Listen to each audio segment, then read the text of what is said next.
বড় ছেলে আকবর আলী শাহাদতের পেয়ালা পান করলেন, ভাইয়ের লাশের প্রতিশোধ নিতে জানলাম।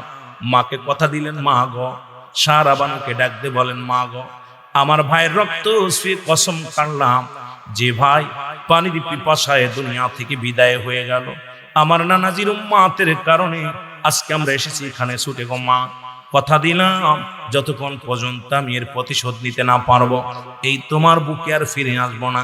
আকবর আলী যুদ্ধের ময়দানে গেলেন, অনেকগুলো শহীদ করলেন, তাদেরকে অনেকগুলো হত্যা করলেন, নিজেই অনেকগুলো তীর খাইলেন, ঘরে ফিরে আসলেন। মাকে ডাক দিয়ে বলে, মা একটু পানি দাও আমাকে।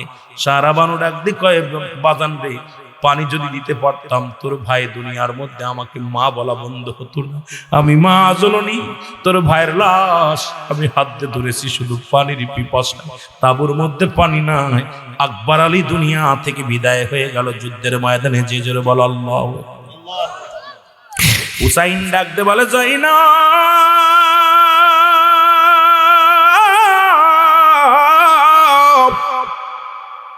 আমার আর হারানোর কিছু নাই রে, আমি যাব যুদ্ধের ময়দানে আমার নানাজির উম্মতের জন্যে। হুসাইন ডাক দে বলে, যাই না, যাবার আগে কিছু কথা বলে যাই, শুনে নাও। আমি রেখে গেলাম আমার জয়নালকে, রেখে গেলাম আমার জয়নাল বড় অসুস্থ, তাঁবুর মধ্যে আছে, জয়নালকে দেখে রেখে। জয়নাল ভিতর থেকে বাবা জানের আওয়াজ শুনে বলে, বাবাজি আমি যাব যুদ্ধের ময়দানে। কয় না, তুমি ছোট মানুষ, তুমি অসুস্থ থেকে যাও, তো আমার নানাজির কবরের পাশে, রওজার পাশে যাইয়া তুমি আমার নানাজির সালাম দিবা, আমি তোমার রেখে গেলাম। মুসলমান ডাক দে বলে, জয়নাব রে শুনে নাও, জয়নাব আমার আব্বা আমার দয়াল নবীর পাগড়ি মোবারক নিয়ে আসো। জয়নাব পাগড়ি মোবারক কানলেন, পাগড়ি মোবারক হাতের মধ্যে নিয়ে হুসাইন ডাক দিয়ে বলে, নানাজি আমি যাই যুদ্ধের ময়দানে, কাফের বেঈমানদের ভয়ে যেন যুদ্ধের ময়দান থেকে পলায়ন না করি গো, জীবন বাজি রেখে নানাজি আমি যাব যুদ্ধের ময়দানে কালেমার দাওয়াতের জন্য। মুসলমান পাগড়িটা হাতের মধ্যে নিলেন, ডাক দিয়ে বলে, যায় না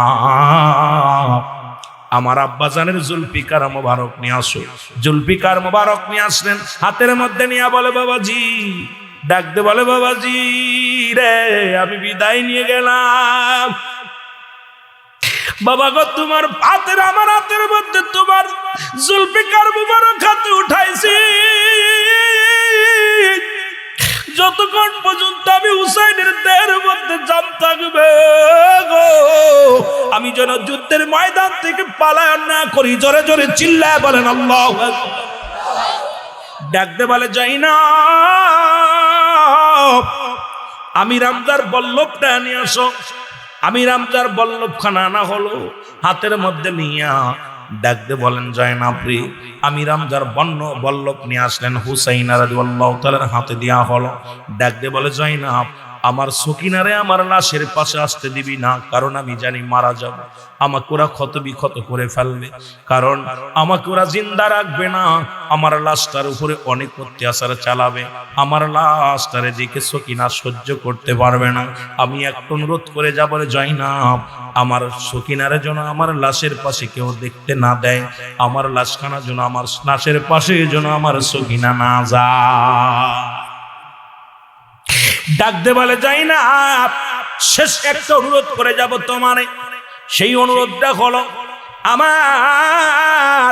আমাকে ওরা মেরে ফেলবে, তবে একটা অনুরোধ করে যাব, পৃথিবীর কোন মানুষের কাছে আমাদের জন্য বিচার চাবি না,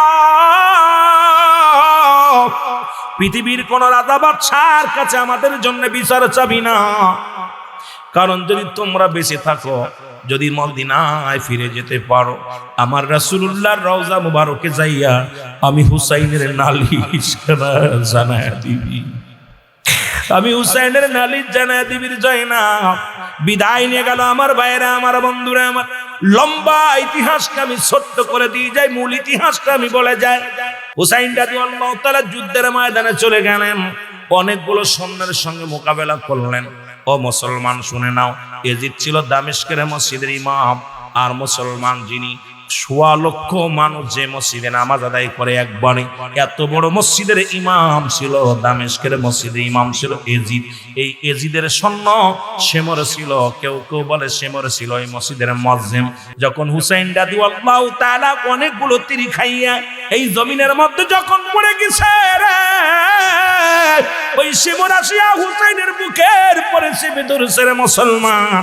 যখন চেপে ধরেছে হুসাইনের বুকের মধ্যে বল্লভ দিয়া খুসাইতে লাগলেন। হুসাইন ডাকতে বলে, শেমর রে আমারে মারিস না, আমাকে মেরে কি লাভ হবে, আমাকে মারিস না। আরে আমি আমার নানাজির উম্মতের কাছে এসেছি দাওয়াত নিয়ে। আমি তো কোনো সম্পদ বাড়ি গাড়ির জন্য আসি নাই, ক্ষমতার জন্য আসি নাই। আমাকে একটা মেসেজ দিয়ে পাঠাইছি এখানে, সেই মেসেজটা হলো লা ইলাহা ইল্লাল্লাহ।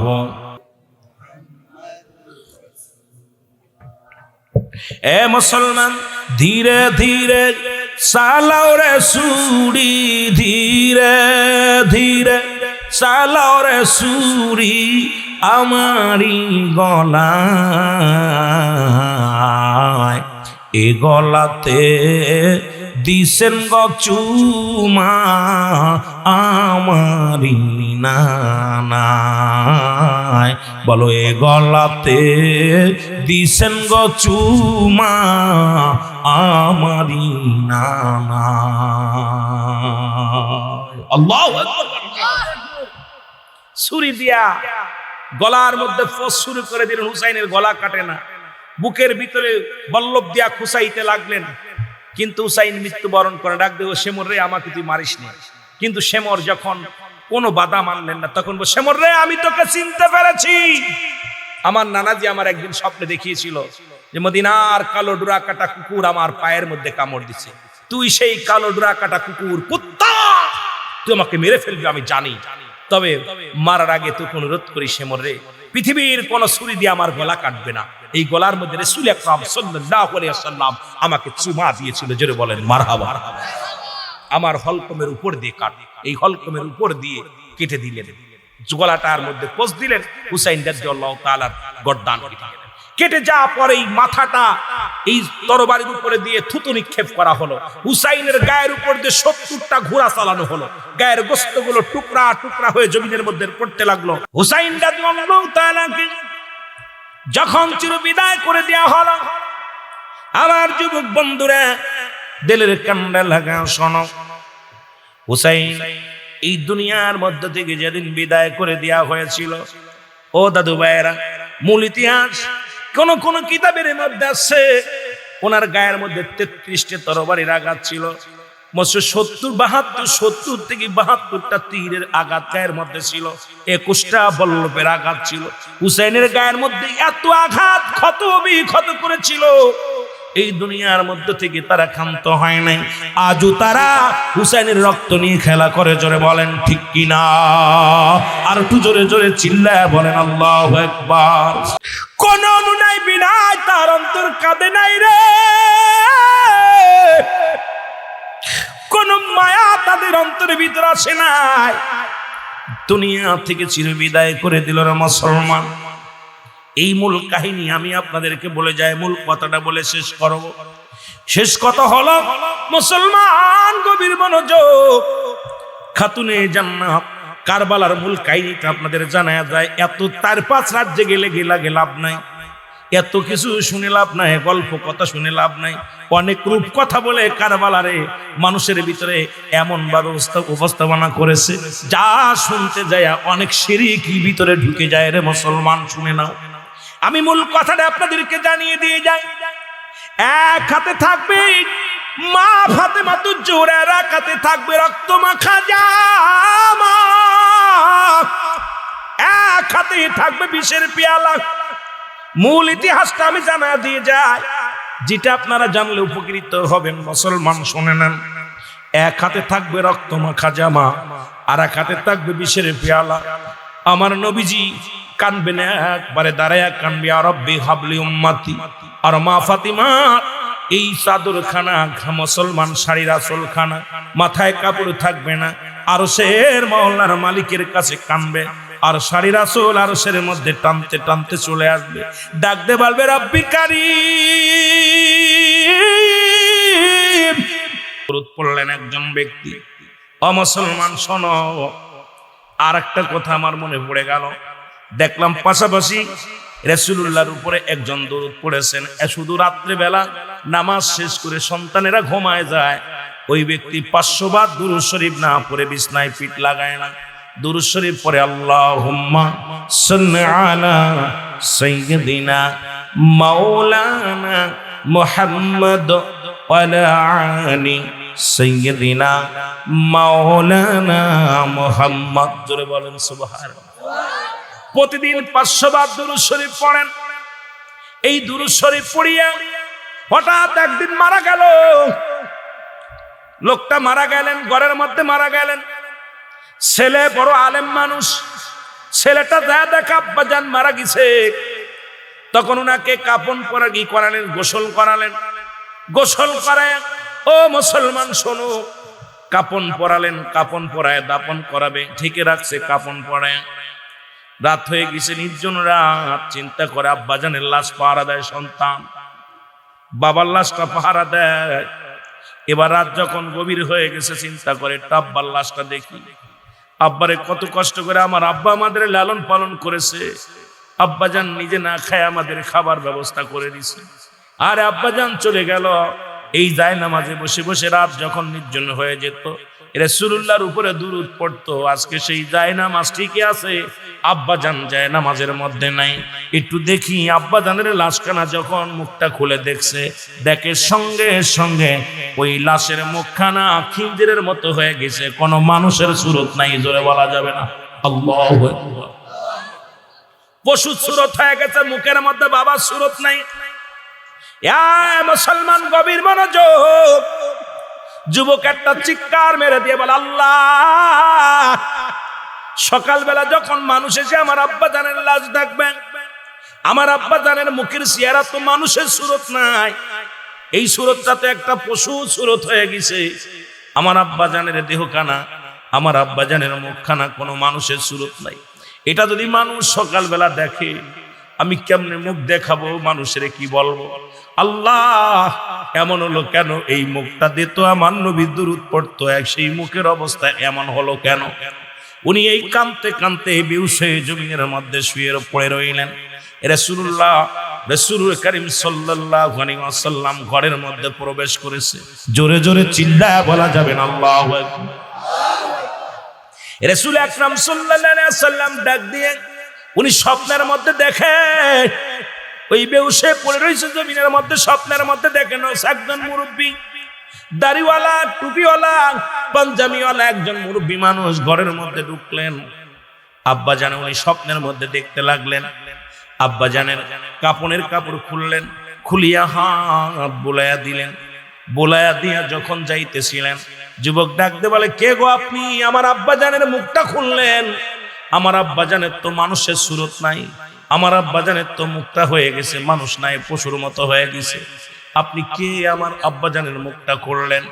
স্পষ্ট আওয়াজ শুনতে পাইলেন, যুবকরা আর কান্দিস না, আরে আজে মুখ দিয়ে আমি নবীর দুরূদ পড়েছে, সেই মুখটা পশুর মতো হয়ে গেছে। আর আমি নবীর রওজা পাকে থাকতে পারি নাই, আমি তোমার ঘরের মধ্যে আগমন করেছি। আমি হাত বুলাইয়া দিলাম, রব্বে কারীম তোমার বাবার মুখের চেহারা আরো লাবণ্য বানায়া দিছে। জোরে বলা যাবে না সুবহানাল্লাহ। যুবকটা স্বপ্নে দেখে এবং ঘুম ভেঙে গেল। দৌড়ে তাড়াতাড়ি উঠিয়া বাবার মুখটা খুললেন। বাবার মুখটা খুলে দেখেন সে চেহারার মধ্যে এত নূর চমকাচ্ছে, পশুর চেহারা নাই। এত সুন্দর ঝলক, এত সুন্দর নূরের চেহারা তার মুখের মধ্যে হয়ে গেছে। আমার বাবারা, আমার বন্ধুরা, আমার যুবক একটা চিৎকার দিয়ে বলে, মদিনাওয়ালা গো, ও মদিনাওয়ালা, আপনার প্রেমের মালা আমার আব্বাজান গলায় পড়ার কারণে আজকে আপনি মদিনা থেকে আমার ঘরের মধ্যে ছুটে আসেন। আপনার হাতের ছোঁয়া পাইয়া বাবার মুখের চেহারার মধ্যে নূরের ঝলক মারা শুরু করেছে। আমি আজ থেকেও আমার আব্বা যে আমলখানা করত, আজ থেকে আমিও আপনার উপরে দুরূদ শরীফ না পড়ে বিছনায় ফিট লাগাবো না। ওদিন থেকে যুবকও শুরু করলো রাসূলুল্লাহর উপরে বেশি বেশি দুরূদ পড়া শুরু করছে। জোরে বলেন সুবহানাল্লাহ। আর একটু জোরে জোরে চিল্লায় বল আল্লাহু আকবার। সেই দুরূদ পড়তে গেলে আমাদের কষ্ট হয়, কষ্ট হয়। সেই দুরূদ পড়তে গেলে কষ্ট হয়। এ মুসলমান, নবীকে ভালোবাসেন, প্রাণের চাইতে বেশি ভালোবাসেন। কারণ নবী লাগবে কবরে, নবী লাগবে মিজানে, নবী লাগবে ফুলসিরাতে, নবী লাগবে ইয়াউমাল কিয়ামতের ময়দানে। নবী বলেন আমি দুনিয়ার মধ্যে আগমন করেছি হায়াতি খায়রুল লাকুম, আমার হায়াতের জিন্দেগিটা আমার উম্মতের জন্য কল্যাণ স্বরূপ। জোরে বলা যাবে না মারহাবা। নবীজি আপনার আমার জন্য নয়। গতকালকে দেখলাম আমাদের দেশের আলেমরা ওয়াজ করতে করতে কাউ বয় কাউ,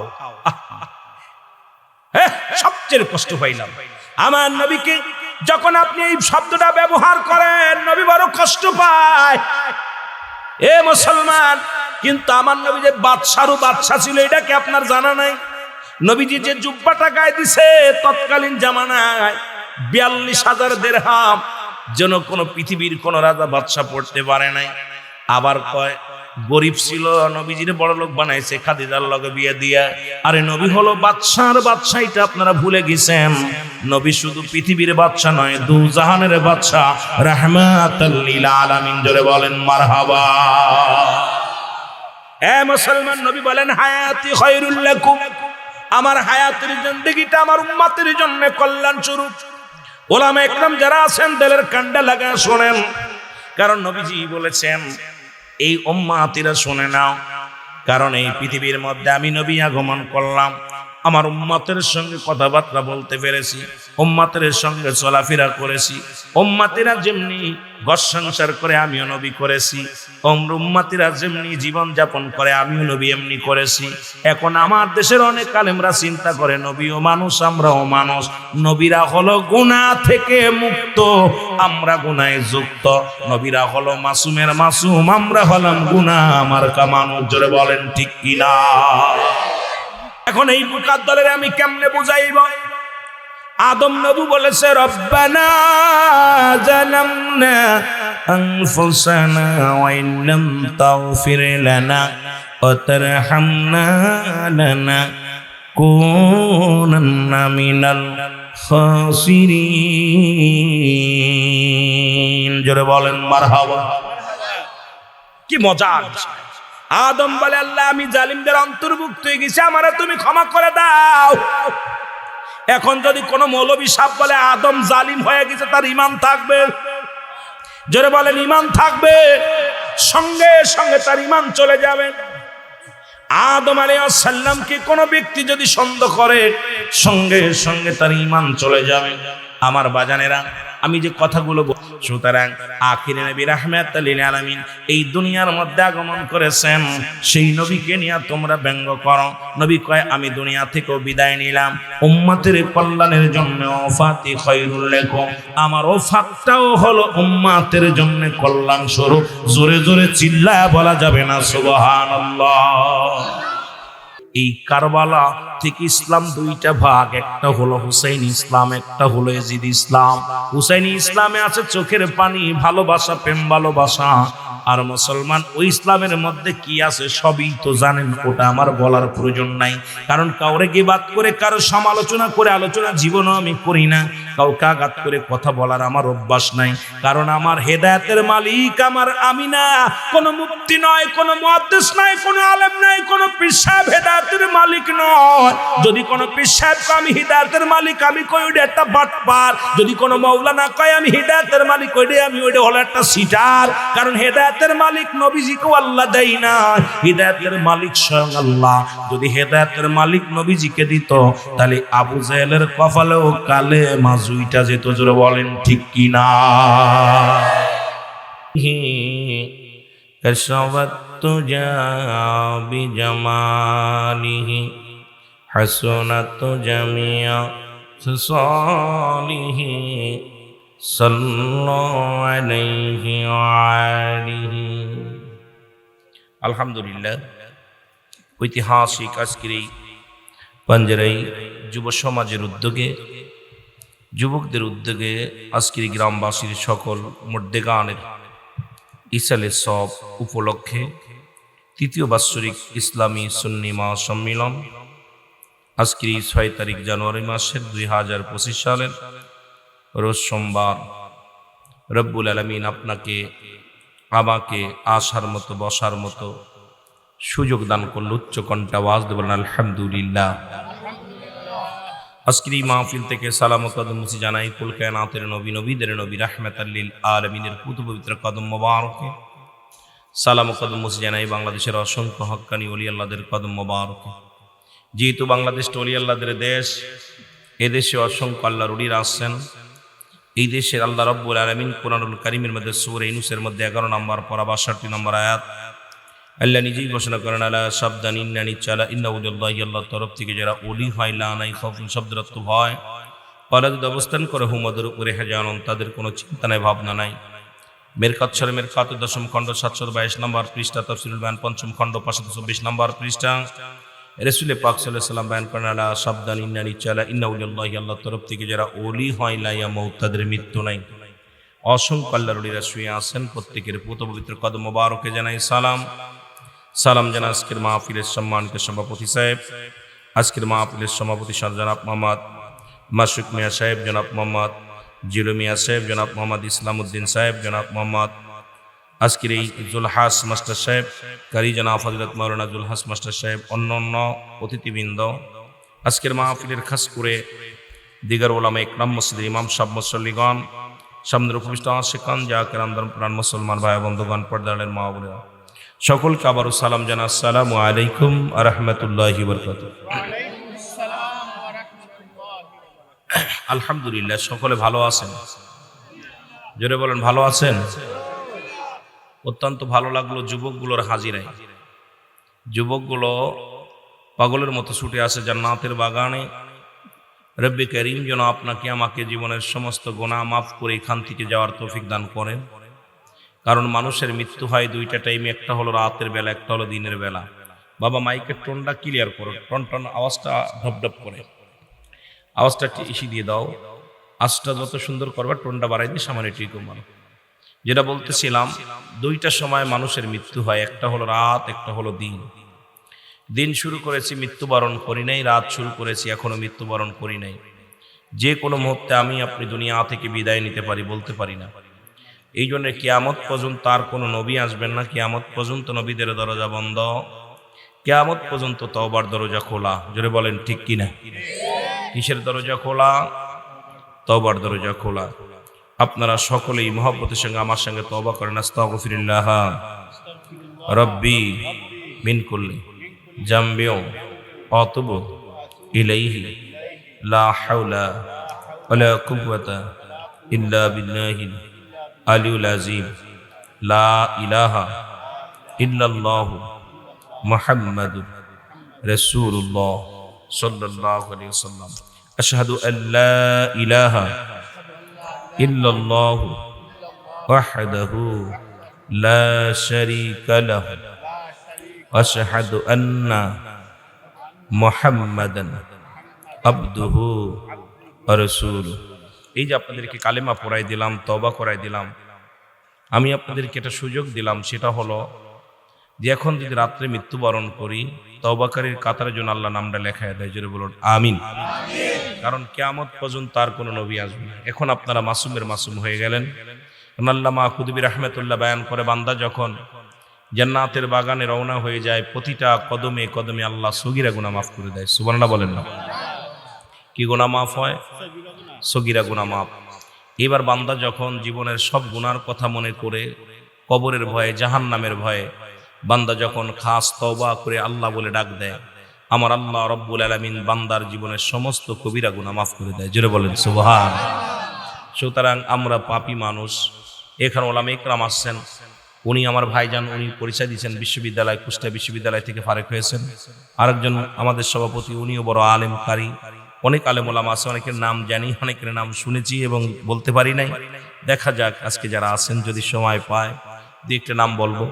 বিশেষ করে কার ওসিলা এখানে অনেক মাসুম আপনার ছেলে মেয়েরা আছেন, পর্দার আড়ালের অনেক মা বোনেরা আছেন, আল্লাহ কার হাতের ওসিলায় আল্লাহ কবুল করবে জানি না। আজকের এই মাহফিলের খাতিরে দাড়িওয়ালা পাকা ব্যক্তি অনেক আছেন, যুবক আছেন, যে কোনো একজনের ওসিলায় যেন আল্লাহ আমাদের সবাইকে মাফ করে দেয়। সরে উজোর বলুন আমিন। একটু মহব্বতের সঙ্গে দুরূদ শরীফ পড়েন। আল্লাহুম্মা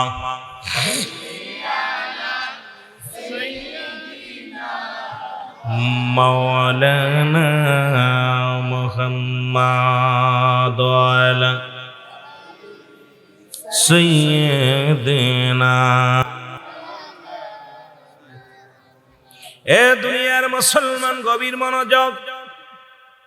আল্লাহ রাব্বুল আলামিনের রিয়াজুল জান্নাহ বেহেশতের বাগানে আপনাকে আমাকে আসার মতো বসার মতো সুযোগ দান করলো। ওই সময় কত মানুষ জেলখানায়, কত মানুষ হাসপাতালে, কত মানুষ মৃত্যু শয্যায় সজ্জিত।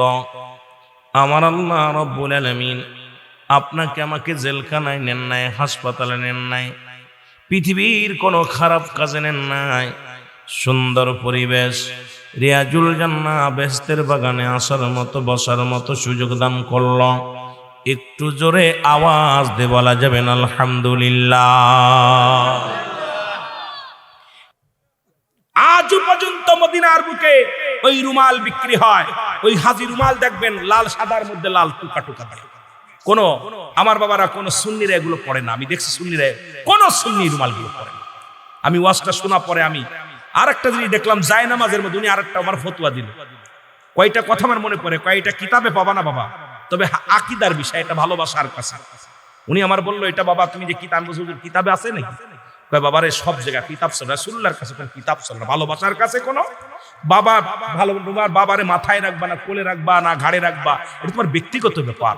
ভালোবাসার কাছে কোনো কিতাব চায় না, এটা ভালোবাসার মনের টান। ইশক মহব্বত দুটি একই জিনিস, ব্যবহারে দুই।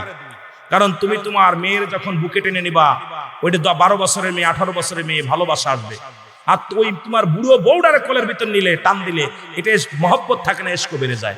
দুটাই কিন্তু মেয়ে মানুষ, তোমার বউ মেয়ে, তোমার ছেলেও মেয়েও মেয়ে।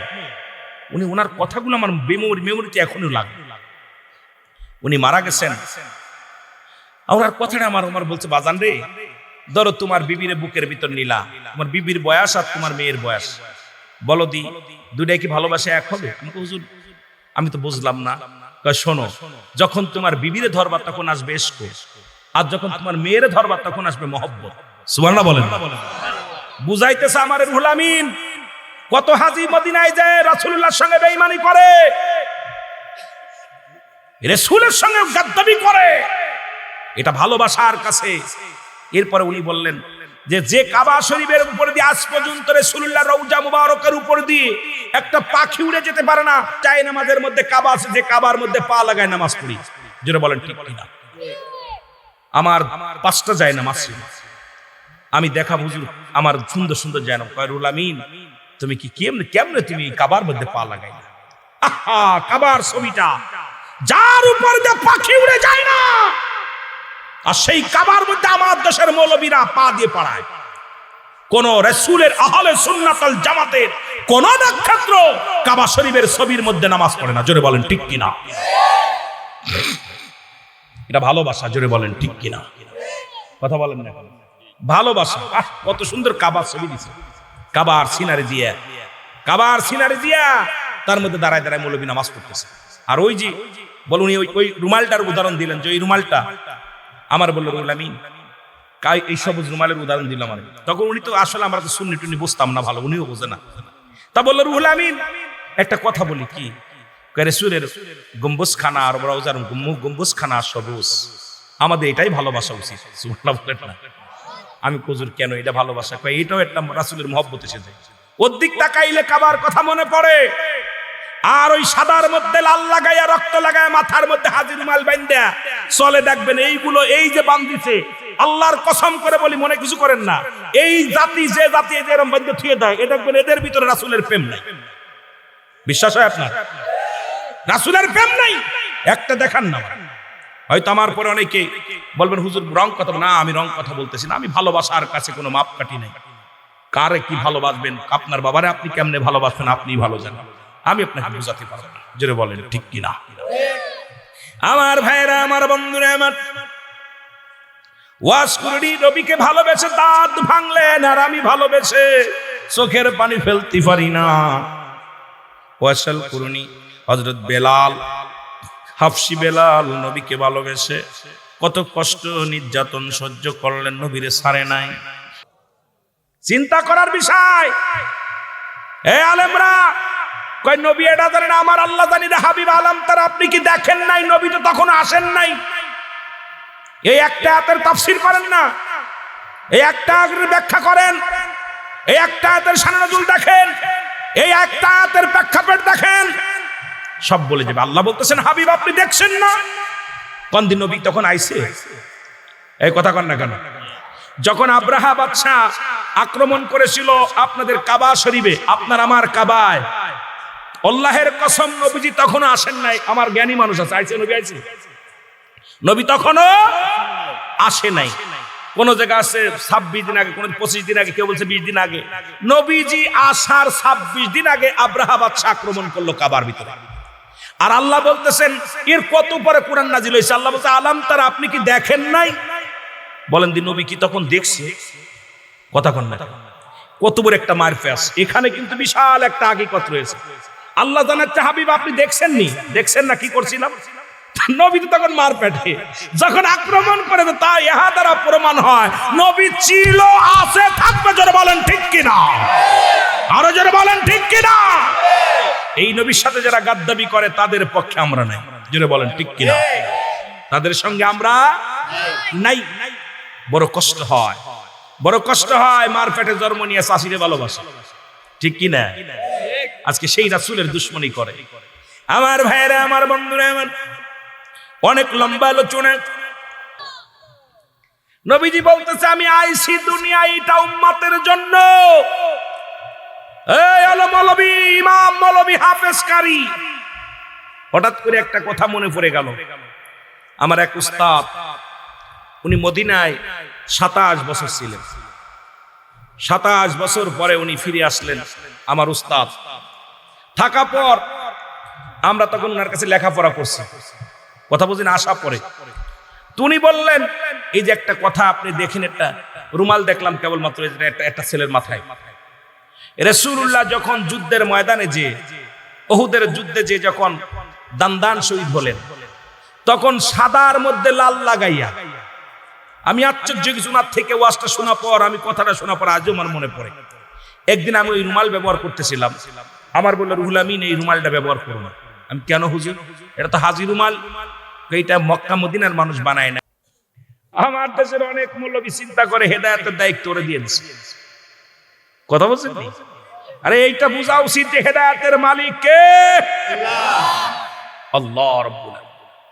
নবীজিকেও যদি দেয় নাই, বলার দায়িত্ব দিছে। হয়তো আমার কথা শুনে অনেকে কষ্ট পাইতে পারে, হুজুর পাই কি? কারণ আমার আল্লাহ রাব্বুল নিজের হাতে রাখছে হেদায়েত। নবীজিকে বলছে তুমি বলে দাও যার উপরে রহম আসবে, আমার রহমত আসবে, সেই তো হিদায়াতের নেতা। জোরে বলে ঠিক কিনা? রাসূলুল্লাহ এই জন্য অনেক কষ্ট করেছে, মেহনত করেছে।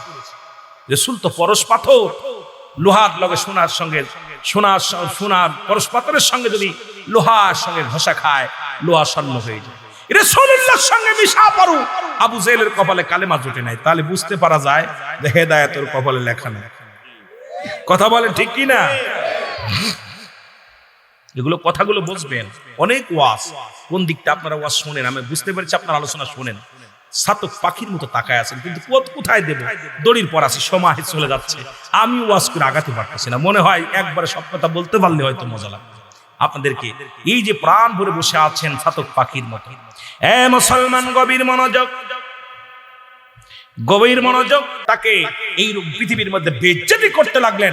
হুসাইনের রক্ত কোনা যেখানে পড়েছিল, ওই যে গোস্ত টুকরা যেখানে পড়েছিল, ওই গোস্তের ভিতর থেকে একটা আওয়াজ এসেছিল, ইয়া মুহাম্মাদান, ইয়া মুহাম্মাদান, ইয়া মুহাম্মাদান। জোরে বলো আল্লাহু আকবার। আরো জোরে বলো। আমার ভাইরা, আমার বন্ধুরা, আমার ওই বুঝি রে নাজিম ডাকিতেছে আমার,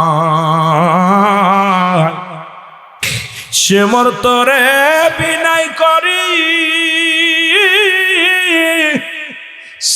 যাস না আর গলায় সুরি, ওই বুঝি রে না নাজিম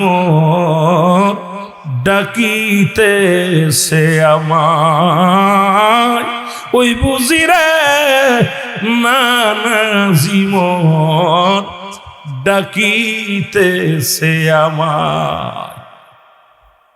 অনেক লম্বা আলোচনা, অল্প সময়ের মধ্যে শেষ করা সম্ভব না। আমার ভাইরা, আমার বন্ধুরা, আমি কি অপরাধ করেছি, আমি কি অপরাধ করেছি গো, যারা আমার সন্তানকে হত্যা করলো? আমি খাতুনে জান্নাত মা ফাতেমা জোহরা তার বিচার চাই। যারা আমার সন্তানকে বিস্মান করাইলো আমি তাদের বিচার চাই। এমনকি আমার স্বামীকে যারা হত্যা করলো আমি ফাতিমা তাদের বিচার চাই। মূল ইতিহাসকে শুনে নাও, আমি তাদের বিচার চাই। রাসূল কান্দিয়া রব্বি হাবলি উম্মতি, আর ফাতেমা কান্দা আল্লাহ আমি বিচার চাই। আল্লাহ রাব্বুল আলামিন খবর চলে গেল, রব্বুল কারীম দৌড়ে আমার নবী ডাক দিল, হাবিব আপনার কোন পাশে কান্দে? ওপারে কাঁদতেছে আসগার আলী, হুসাইনের বড় কলিজার টুকরা সন্তান। আসগার আলী কে দুনিয়া থেকে শহীদ হয়ে গেলেন। উনি শহীদ হলেন কিসের জন্য? সম্পদের জন্য, টাকার জন্য, বাড়ির জন্য, ক্ষমতার জন্য। উনি শহীদ হয়ে গেলেন লা ইলাহা ইল্লাল্লাহু মুহাম্মাদুর রাসূল। এই এখান থেকে শিক্ষা নেওয়ার দরকার। আসগার তো শহীদ হয়েছে কালেমার জন্য, ক্ষমতার জন্য। জোরে বলেন ঠিক কিনা? আমার ভাইরা, আমার বন্ধুরা, আসগার আলী দুনিয়া থেকে বিদায় হয়ে গেল, ছোট ছেলে। মুসলমান শুনে নাও, আকবর আলী বড় ছেলে আকবর, ছোট ছেলে আসগার আলী। আসগার মারা গেলেন তীরের আঘাত খেয়ে পানি খাইতে যায়। অনেক লম্বা ইতিহাস, পিছনের দিকে গেলে আলোচনা আমি শেষ করতে পারবো না।